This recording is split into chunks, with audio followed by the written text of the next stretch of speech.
Amen. Je confirme aussi pour la louange. Merci Seigneur. C'est des bons moments passés. Vraiment, je rends grâce à Dieu pour le groupe de louange parce que c'était vraiment merveilleux. Et voyez-vous, peut-être que quand les gens vont voir le titre du message, ils vont peut-être croire que j'ai appelé la sœur ce matin pour lui dire faut qu'on essaye de coordonner, parce que le message de ce matin va tourner autour de Jésus-Christ. Et je me souviens que lors de mon dernier passage ici, si je me souviens bien, je parlais d'un temps des ténèbres, où on parlait des temps de la fin. Et je pense que depuis que je suis passé ce dimanche-là jusqu'aujourd'hui, je n'ai jamais entendu autant de scandales. Pour ceux qui suivent l'actualité chrétienne dans les réseaux sociaux, on n'entend que des mauvaises choses sur l'Église. Jusqu'à jeudi, pour ceux qui ont suivi, beaucoup ont été catastrophés, moi pas. Je vais vous dire pourquoi. Parce qu'on ne peut pas vouloir marcher avec les codes du monde et les dépasser. Ce n'est pas possible. La façon de faire du monde, l'Église ne peut pas s'aligner là-dessus et espérer faire mieux. Est-ce que vous avez entendu dans ce reportage le nom de Jésus-Christ? Moi, je ne l'ai pas entendu. Parce que quand on veut faire un show, on veut ressembler au monde. Déjà, on introduit le monde dans l'Église. Des gens qui n'ont pas le Saint-Esprit ne connaissent pas Dieu. Et vous voulez qu'ils fassent la louange de l'Église. Ce n'est pas leur rôle. Ce sont des journalistes. Ils sont là pour chercher la petite bête. Ils sont là pour chercher des contradictions, voir ce qui est en rapport avec ou non la loi. C'est leur rôle. Donc moi, je ne suis pas du tout choqué. Parce que je n'ai pas vu quelque part on glorifier Christ. Je n'aime pas trop critiquer. Ce que j'ai vu, moi, c'était un show, tout simplement, avec les codes du monde, des lumières, je ne sais quoi d'autre. Et dans ce domaine-là, le monde est plus fort que nous. Amen. Et c'est pourquoi, bien aimé, il faut que l'Église revienne à l'essentiel. Paul va dire une chose très importante. Paul, quand il enseigne, dit « Je ne veux pas venir, moi, vous convaincre avec la sagesse humaine. Parce que je ne veux pas que votre foi soit fondée sur la sagesse des hommes, mais que votre foi soit fondée sur la puissance de Dieu. C'est la démonstration de puissance qui fait la différence. Moi, si on me dit, monsieur, vous êtes une secte, parce que vous parlez de Jésus-Christ tout le temps, je dirais Alléluia. Amen. Amen. Mais si on me dit, vous êtes une secte, parce que vous passez votre temps à demander de l'argent aux gens, oui, là, je me sentirai gêné. Revenons aux choses essentielles. Amen. Paul va dire, je veux ne savoir rien d'autre que de savoir Jésus-Christ, mais Jésus-Christ crucifié. Revenons à la croix. Et je bénis Dieu ce matin parce que dès que j'ai franchi le seuil de cette porte, j'entendais que Jésus, jusqu'à la fin. Et c'est cela qui est merveilleux. Revenons à Christ. Quand on prêche Christ, on n'est jamais déçu. C'est Christ qui convainc. Ce n'est pas autre chose. Tous les autres enseignements que nous essayons de donner, si nous enlevons Christ de notre enseignement, il n'y a plus de christianisme. Parce que l'Église chrétienne, c'est quoi? Quelqu'un l'a dit tout à l'heure, nous étions tous pécheurs et quelqu'un s'est donné à la croix. Jésus lui-même, Dieu, s'est donné à la croix pour que nous puissions être sauvés. Et je rends grâce à Dieu. Revenons à l'essentiel. Il y a trop de choses. Dans le domaine du monde, vous ne pourrez jamais surpasser. L'Église ne se passera jamais. Ils sont plus forts que nous dans ce domaine-là. Nous sommes dans ce monde-là, mais nous ne sommes pas du monde, nous dit l'apôtre Jean. Et c'est des choses que nous devons comprendre. Si nous ne comprenons pas ça, nous passerons à côté. Amen. Amen. Alors ce matin, je voudrais que nous puissions, chacun d'entre nous, que nous puissions nous réfléchir à ce que représente vraiment Jésus-Christ pour chacun d'entre nous. Vous savez, il y a le Jésus-Christ dont parle le monde. Vous voyez, il est né 400 ans avant Jésus-Christ. Donc, ils diront c'est un homme historique. D'autres religions, c'est un simple prophète.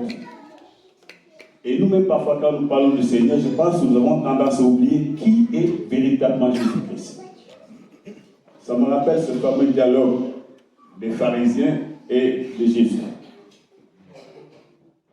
Quand Jésus parlait, ils ne comprenaient pas du tout. Et quand Jésus va leur dire que, avant qu'Abraham fût, lui, il était déjà, ils ont dit, bon, déjà nous savions que tu avais un démon, mais là tu nous montres que là il y a un truc qui ne va pas. Tu n'as même pas 50 ans, et comment tu peux dire que tu as vu Abraham? Alors que Jésus-Christ lui-même, il est Dieu, il est créateur. Il dit, Abraham a tressailli à l'idée de le voir un jour, et ça se réalise. Bien aimé, en d'autres termes, pour résumer, Jésus-Christ est Dieu.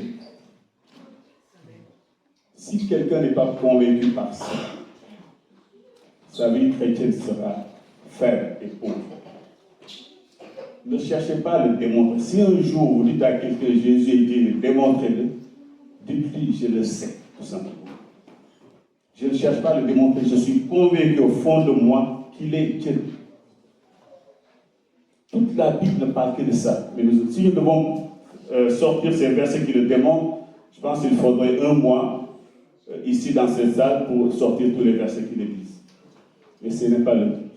Nous sommes convaincus dans notre cœur que Jésus-Christ, Dieu, lui seul pouvait sauver. Parce que la Bible est claire. Amen. Amen. Alors nous allons ouvrir nos Bibles. Jean chapitre 1. Au commencement était la parole, et la parole était avec Dieu, et la parole était Dieu. La Bible nous dit au commencement était la parole. Je m'arrête là et si vous vous souvenez dans Genèse, lors de la création, la Bible nous dit que à chaque fois que Dieu a voulu créer, la Bible dit Dieu dit. Donc, et la Bible dit au commencement était la parole. La parole était avec Dieu et la parole était Dieu. Et ici, on parle de qui? On parle de notre Seigneur Jésus-Christ. Et au commencement, la Bible dit que Dieu dit que la lumière fut et la lumière fut. Donc, si Dieu dit, c'est la parole qui sort, on est bien d'accord. Donc, est-ce que je peux dire que ma parole et moi-même, nous sommes deux personnes? Ma parole m'engage. Ma parole et moi, nous ne sommes pas deux. Il n'y a pas une parole qui s'appelle un homme qui s'appelle Jean-Baptiste et sa parole s'appelle Joseph ou Jean-Pierre. C'est une seule personne. Et cette parole-là, c'est Jésus-Christ. Parce que la Bible va dire cette parole s'est faite chair. La Bible ne se contredit pas. La Bible est quelque chose de très très clair. Si quelqu'un n'est pas convaincu que quand on parle de Dieu le Père, Dieu le Fils, Dieu le Saint-Esprit, tout ça c'est la même personne qui est Dieu. Il faut que ce soit quelque chose de clair dans notre tête. Quand on parle de Dieu, qu'on parle du Saint-Esprit, qu'on parle de Dieu le Père, le Fils, le Saint-Esprit, il faut que nous soyons convaincus une bonne fois pour toutes. Si nous ne sommes pas convaincus par cela, notre vision du Seigneur va être erronée.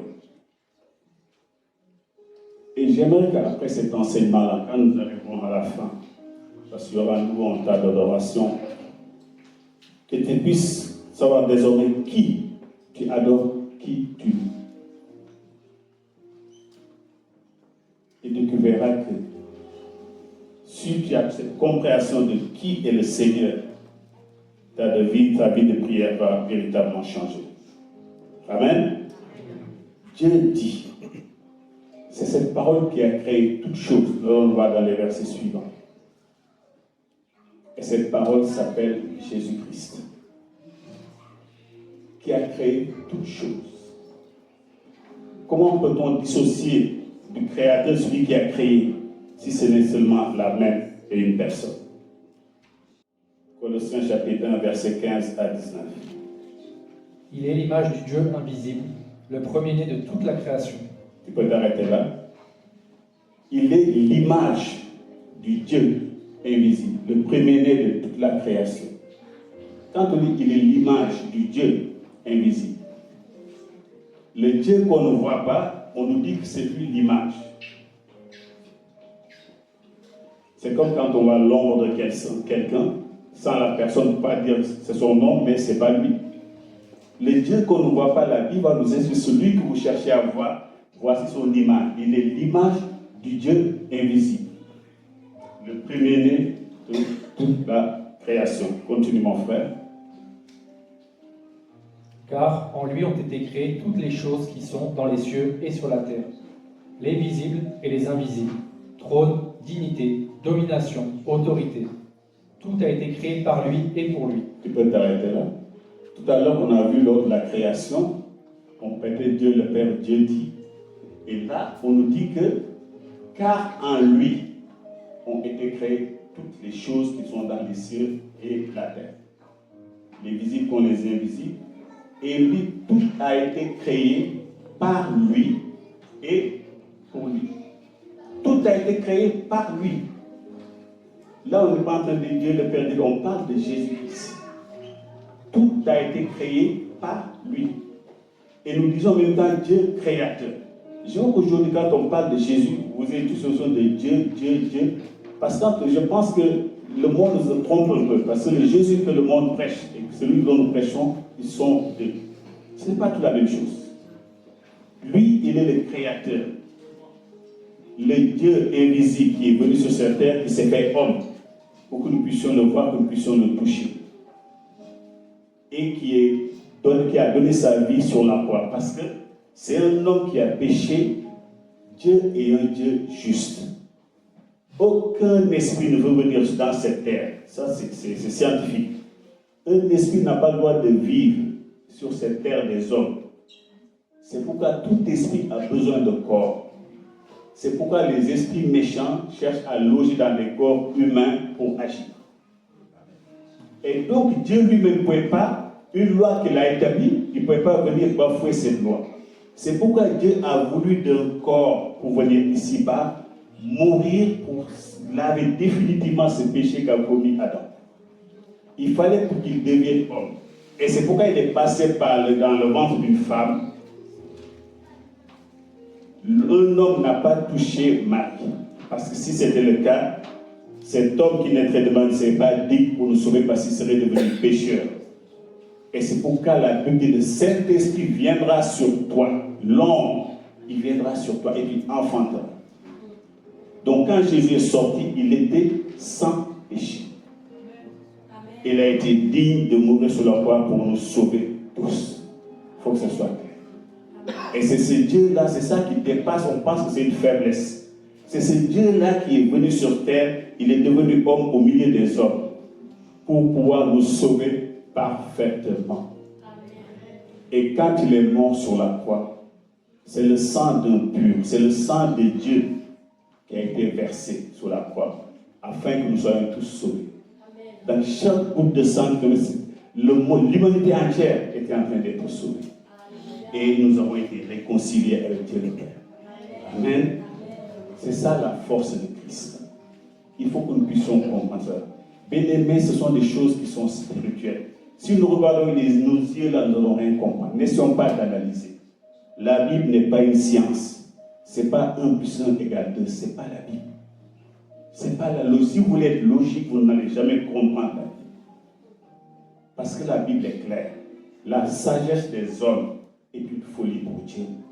Et la folie de Dieu, la sagesse de Dieu est une folie pour les hommes. Et ce que les hommes appellent folie, pour nous, c'est la sagesse. Amen. Amen. Il y a des choses qu'on comprend par l'esprit. Continuez. Il est avant toute chose, et toute chose subsiste en lui. Je pense que ces versets parlent d'eux-mêmes. Il est avant toute chose. Je ne pense pas, il n'y a pas plus clair que ça. Il est avant toute chose. Qui peut être avant toute chose si ce n'est que Dieu? Amen. Continuez. Il est à la tête du corps de l'Église. Il est le commencement, le premier-né d'entre les morts, afin en tout le premier. Car Dieu a voulu que toute plénitude habitât en lui. Car Dieu a voulu que toute plénitude habitera en Jésus-Christ. Amen. Dieu a voulu que toute la plénitude soit uniquement en lui. Et ce que nous devons comprendre, c'est que Jésus-Christ, en venant sur cette terre, il s'est vraiment humilié. Je pense que c'est un mystère qui nous dépasse. Parce qu'on ne peut pas comprendre que Dieu si puissant, celui qui a créé toutes choses, vienne se laisser entre les mains, insulter, maltraiter. On ne peut pas comprendre cela. Il n'a pas voulu démontrer une puissance ou quoi que ce soit quand les hommes l'ont attrapé. D'ailleurs, vous allez voir que quand ils viennent avec Judas le chercher et qu'on lui demande si c'était lui, Christ, quand il dit que c'était lui, la Bible nous dit qu'ils sont tombés sans qu'il les touche. Et le jour de sa mort, vous avez vu, on dit que les ténèbres ont envahi la terre. Et cette puissance s'est manifestée au travers de sa mort. Mais ce qui m'a le plus impressionné, c'est que quand le Seigneur est sur cette terre, il a une telle humilité. Son enseignement est tellement limpide. Et je pense que quand il est parti, les apôtres ont dû se dire le privilège qu'on a eu de vivre avec un tel homme sur terre. Le privilège qu'on a eu de vivre avec un tel homme sur cette terre. Amen. Il y a l'image du Dieu invisible. Hébreux 1, verset 6. Et lorsqu'il introduit de nouveau dans le monde le premier-né, il dit que tous les anges de Dieu l'adorent. Amen. Dans l'Ancien Testament, il nous est dit que tu adoreras Dieu et Dieu seul. Jamais dans la Bible on adore un homme. Et ici, il nous est dit que, et lorsqu'il est introduit de nouveau dans le monde, premier, il dit que tous les anges, on n'a pas dit les anges déchus, que tous les anges de Dieu l'adorent. Amen. Quand vous êtes devant sa présence, vous êtes obligé de vous prosterner. Souvenez-vous de l'homme qui était dans le désert, l'homme de Guadara qui terrorisait tout le monde, qui avait une légion de démons. La Bible dit que quand il a vu le Seigneur, il s'est prosterné. Quelqu'un qui était rempli de démons. Personne n'osait aller dans les cimetières. Et quand il est devant Christ, il va se prosterner devant une telle puissance. Amen. Que tous les anges de Dieu l'adorent. Et toujours dans le même passage maintenant, versets 8 à 10. Mais il a dit au Fils, ton trône, ô Dieu, est éternel. Le sceptre de ton règne est un sceptre d'équité. Arrête ta loi. Regarde, mais il dit au Fils, ton trône, ô Dieu, avec un D majuscule. On parle ici de Jésus-Christ. C'est le Père qui dit au Fils, ton trône, ô Dieu, est éternel. Ton trône est éternel. C'est pourquoi chaque fois, n'essayez pas de séparer de Dieu le Père, le Fils, parce qu'il y a trois personnes, un qui est là. Non, c'est pas ça. C'est un mystère et il faut que nous puissions l'intégrer dans nos vies, qu'on parle d'une seule personne. Quand vous regardez l'arc-en-ciel, pour vous donner une image, que ce soit clair, on dit bien un arc-en-ciel. Il y a plusieurs couleurs. Vous allez voir du violet, du rouge, on dit un arc-en-ciel. Concevez Dieu de la même façon. C'est la même personne qui agit. Jésus vient ici-bas, il glorifie Dieu le Père. Il part, le Saint-Esprit vient ici-bas, il glorifie le Fils. Saint-Esprit est venu ici-bas uniquement pour glorifier Jésus. Il n'est pas venu pour glorifier un pasteur, il n'est pas venu pour glorifier une assemblée. Et c'est pourquoi tout ce que nous faisons, la Bible dit qu'au travers de nos œuvres, à chacun d'entre nous, que notre Seigneur soit glorifié. Mais le Saint-Esprit, lui, il est venu uniquement ici pour glorifier Jésus. Et si nous comprenons ça, nous allons passer à côté. Parce que Jésus est parti physiquement, lui, il vient. Jésus, je vais vous l'enverrer. Je vous l'enverrai.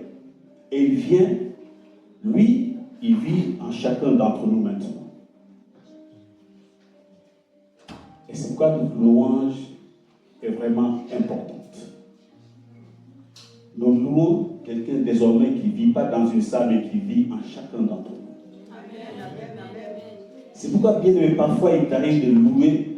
Je peux t'assurer, à un moment, non. Vous savez, quand j'ai entendu tressaillir de joie, au fond de toi, tu sens qu'il y a quelque chose qui est en train de bouger. Tu sens que ton esprit est connecté à l'Esprit de Dieu.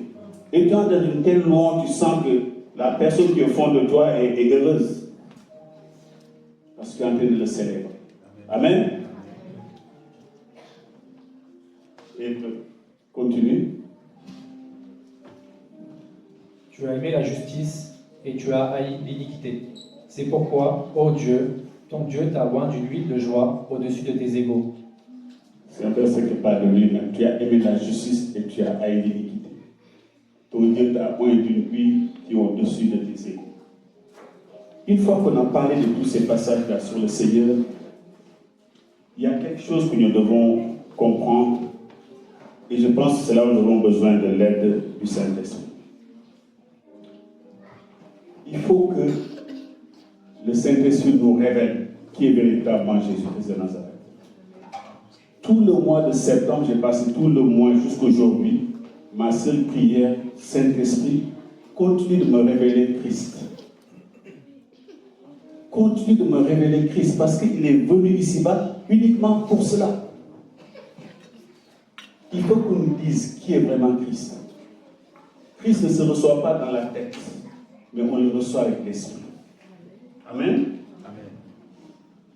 Nous allons voir Matthieu 16, versets 13 à 17.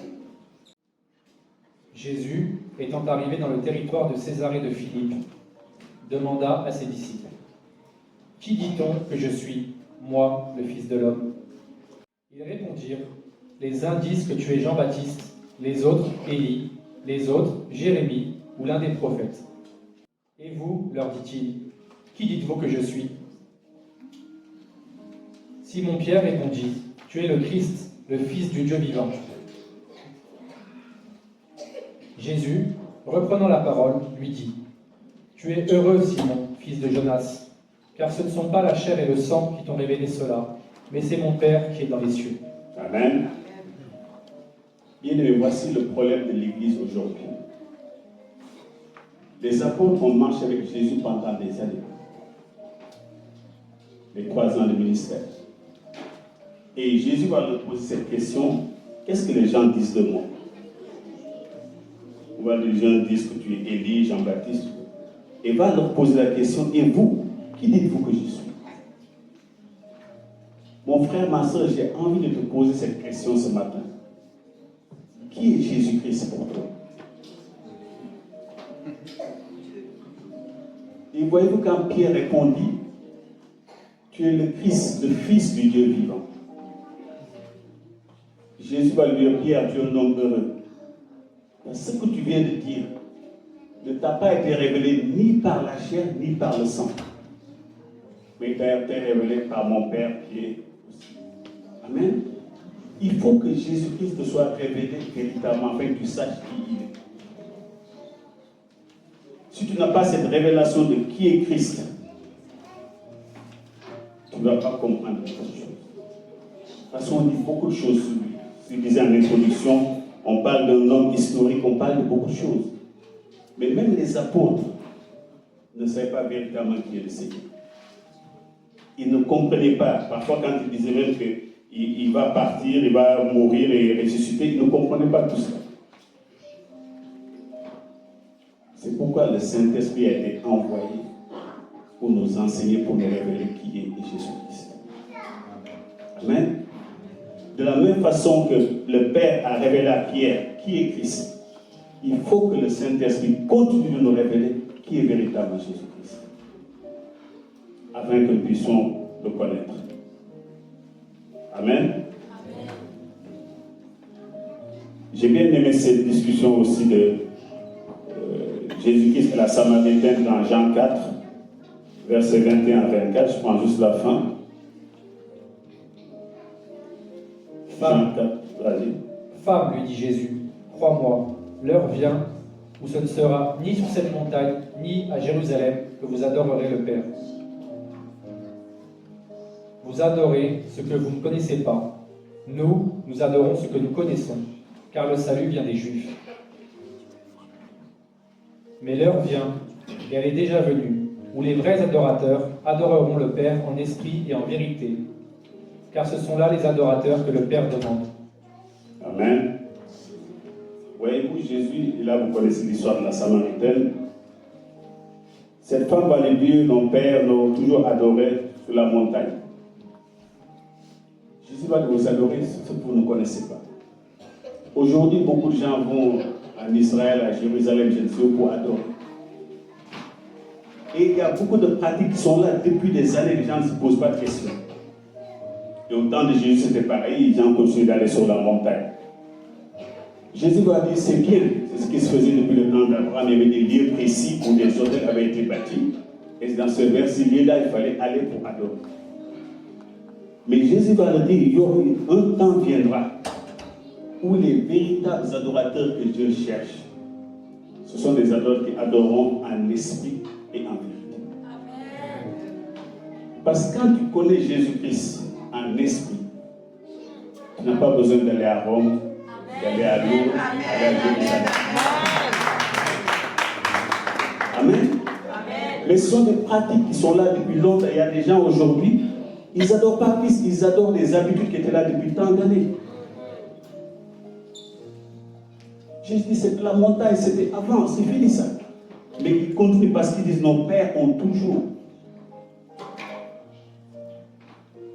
un esprit, parce que Saint-Esprit t'aura révélé qui il est, et tu le connais ta vérité dans la vérité, qui est vraiment le Seigneur.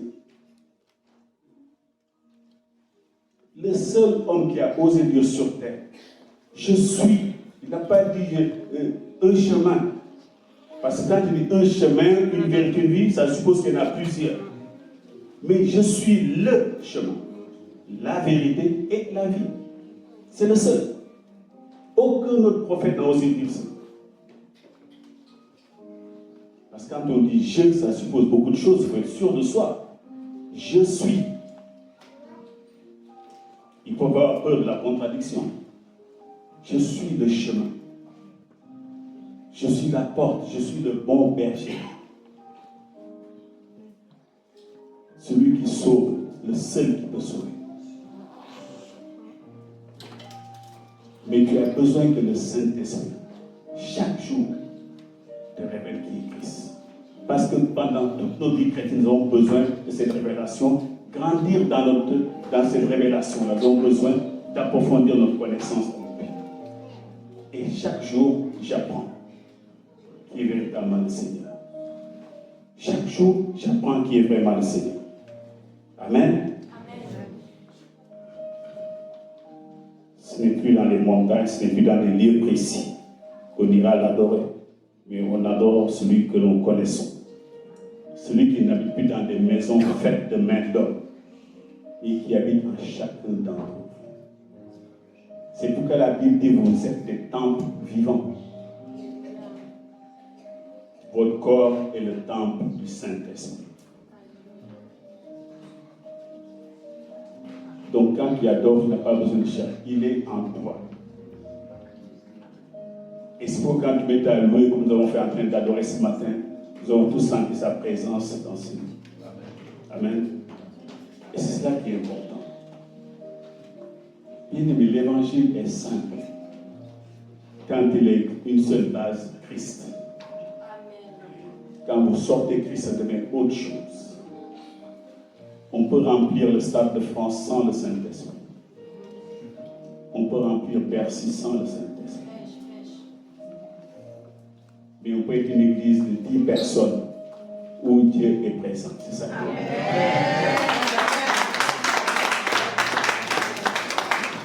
Aujourd'hui, on mesure la puissance de Dieu dans les grandes assemblées parce qu'on est nombreux. Ce n'est pas ça que Dieu cherche.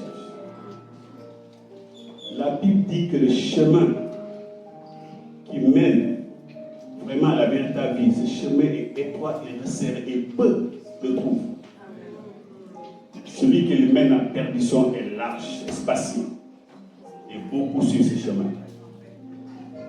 Qu'est-ce que tu cherches quand tu vas dans une assemblée? Que Dieu te parle ou appartenir à une grande communauté? Ça, c'est de l'idolâtrie. Ça, c'est de l'idolâtrie. Ce qui est important, c'est que je suis dans ce lieu-là où Christ est. Amen. Je connais des églises où ils sont une quinzaine, mais quand vous avez le pasteur qui fléchit les genoux nuit et jour pour le peuple, quand il se met sur l'estrade, vous savez que Dieu est là. Dieu ne cherche pas la pitié, il ne cherche pas des grandes foules, non. Quand Jésus prêchait avec des grandes foules, tout le monde ne croyait pas. Il y en a qui croient, d'autres qui ne croient pas.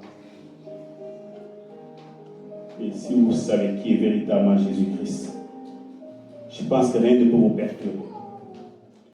Si tu es troublé, c'est qu'il y a un problème. Non, moi je ne cherche pas à défendre Jésus-Christ. Moi je ne suis pas un terroriste de je ne sais quoi, dire non, on a insulté. Non, ce n'est pas Jésus-Christ qu'on a insulté, ce sont vos méthodes qu'on a insultées. Christ est intouchable. Amen.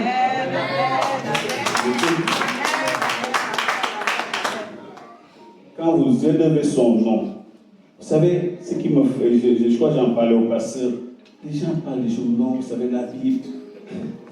Non, l'être humain est terrible. Un être auquel Dieu fait ça, c'est fini pour toi.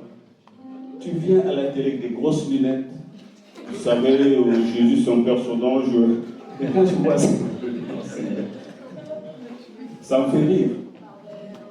J'aimerais voir ces gens-là au seuil de leur mort. Quand tu vois le roi de gloire, vêtu de sa gloire, quand tu le vois, tu dis si je savais, mais c'est trop tard. Amen. Vous savez, les gens parlent beaucoup. Non, vous savez, c'est un homme de son temps. Jésus n'existe pas, il n'a jamais existé. Est-ce que ça peut me perturber? Vous savez, je regarde ces choses-là. Les chrétiens qui ça trouve, c'est que vraiment, non, il ne faut pas vous laisser affoler par ce genre de choses. Les gens parlent. Jésus était contesté de son vivant. Mais on a pas juste à dire qu'il est non, lui, il est un démon. Il raconte un peu, les gens le disaient de son vivant. Pourquoi vous êtes choqués quand on parle mal du Christ? Non. Je sais en qui j'ai cru et je suis convaincu de qui il est. Les gens, je disais aux gens de la Bible, non, vous savez la Bible, mais ce qui m'étonne, à chaque fois que j'applique ce que la Bible dit, ça marche. On me dit que il y a beaucoup de contre-vérités, mais les principes qui sont là, ce sont des principes que même les gens qui ne croient pas en Dieu, ils sont en train de mettre en pratique. Amen. Si les gens ne croient, vous croyez qu'il vit en chacun d'entre vous, c'est le plus important. Amen.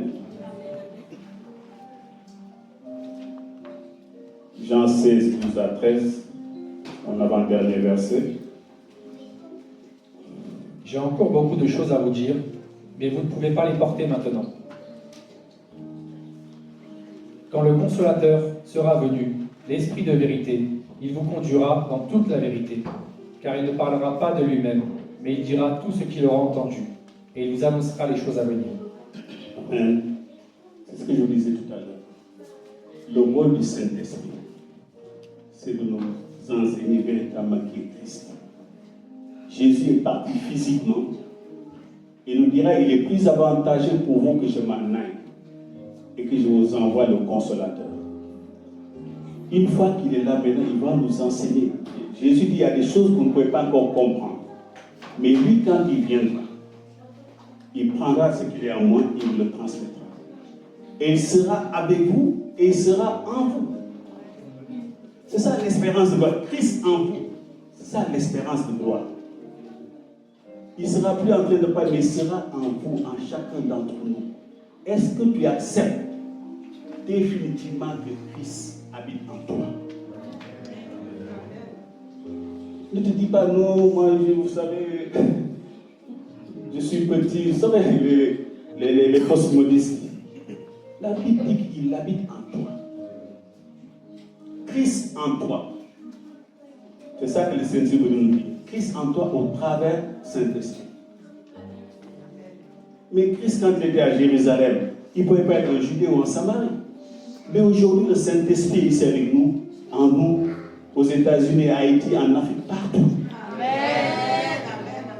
Et c'est ça la force de la communauté chrétienne. Le même esprit en même temps dans tous les croyants. Et c'est ça notre force. Mais c'est des choses qu'il faut que j'accepte spirituellement. C'est la foi en quelque sorte. La foi n'a pas besoin de voir. Je sais ce que je sais. Et avant compris, j'aimerais terminer par Apocalypse, la vision de Jean. Et vous allez voir que le Jésus que Jean connaissait, quand j'étais ensemble, le Jésus qu'il va voir dans l'Apocalypse, ce n'est pas le même Jésus. Amen. Amen. Apocalypse 1, 12 à 18. Je veux juste qu'on je le dise comme une contemplation et que quand on voit ce passage-là, c'est magnifique. Je me retournai pour connaître quelle était la voix qui me parlait. Et après m'être retourné, je vis 7 chandeliers d'or. Et, au milieu des 7 chandeliers, quelqu'un qui ressemblait à un fils d'homme, vêtu d'une longue robe, ayant une ceinture d'or sur la poitrine. Sa tête et ses cheveux étaient blancs, comme la laine blanche, comme de la neige. Ses yeux étaient comme une flamme de feu. Ses pieds étaient semblables à de l'airain ardent, comme s'il eût été embrasé dans une fournaise, et sa voix était comme le bruit de grandes eaux. Il avait dans sa main droite 7 étoiles. De sa bouche sortait une épée aiguë, à 2 tranchants, et son visage était comme le soleil lorsqu'il brille dans sa force. Quand je le vis, je tombai à ses pieds comme mort. Il posa sa main sur moi, sa main droite, en disant, « Ne crains point, je suis le premier et le dernier, et le vivant. J'étais mort, et voici, je suis vivant au siècle des siècles. Je tiens les clés de la mort et du séjour des morts. » Amen. L'apôtre Jean, c'est lui qui dit, quand il se désire, il disait l'apôtre Jésus aimait tant. La Bible nous dit même qu'il aimait poser sa tête sur la poitrine de Jésus. C'était très proche. Mais là, le Jésus que l'Apocalypse va décrire, c'est le Jésus-Christ glorifié, mort, ressuscité et qui retourne dans sa gloire. Et tout à l'heure, quand nous allons le louer, je veux que ce soit ce Jésus-là que nous puissions adorer. Le Jésus, il dit, Père, je retrouve la gloire que j'avais auprès de toi avant de venir dans ce monde. C'est cette gloire que Jésus va retrouver. Et ce que Jean va voir. Voyez-vous, Jean, il n'arrive même pas à décrire. Vous voyez, quand on dit comme, ce n'est pas tout à fait la personne. C'était comme blanc, c'était comme rose, c'était comme, mais je n'arrive pas à décrire ce que c'est. Ses cheveux étaient blancs comme laine blanche. Il dit ses yeux étaient comme une flamme de feu. Ses pieds comme du bronze. Et Jean qui aimait poser sa tête sur sa poitrine, la Bible dit quand il le vit, il tomba à ses pieds comme raide mort. C'est notre Seigneur Jésus-Christ dans sa gloire. Et c'est cette gloire-là qu'il avait avant de venir ici. Il a laissé toute cette gloire-là pour venir devenir simple homme. Et quand il va accomplir sa mission et qu'il retourne cette même gloire, il permet à Jean d'avoir cette vision de qui est Jésus-Christ glorifié. Bien-aimés, nous n'adorons pas un petit Dieu. Nous n'adorons pas n'importe qui. Quand vous regardez sa voix était comme la voix des grandes eaux. Vous imaginez les gens ce qu'il a pu vivre. Voir cette lumière rayonnante, ce bruit. Dans quel état il est. Bien-aimé, et c'est ce qui nous attend au ciel. Amen. C'est ce que nous allons voir quand nous allons le rencontrer.